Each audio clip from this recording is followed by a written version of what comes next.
reconciliació social. Reconciliació amb qui?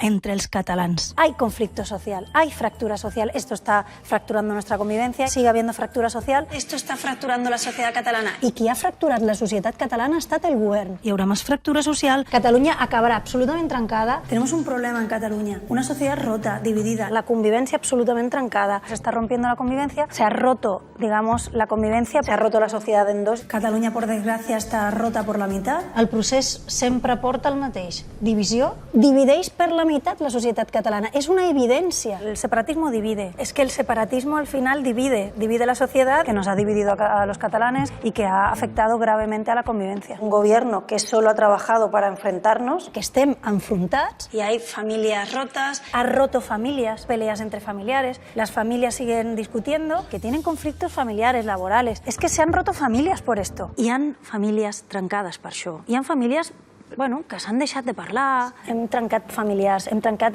amistats, famílies. Grupos de amigos de toda la vida, del colegio, que se han roto por este tema. O familiares, o socios. Y nos estamos dejando amistades por el camino. Hi ha grups d'amics que ja no quedan. Es que se han roto amistades. Grupos de compañeros desde el colegio han dejado de hablarse por este tema. Que s'han deixat de parlar per aquest tema. Ya se ha perdido muchas amistades. No perdamos ni un amigo más, ni un compañero de trabajo más, ni un familiar más. Familiares, amigos, primos, compañeros de trabajo. Molts companys de feina. Companys de feina.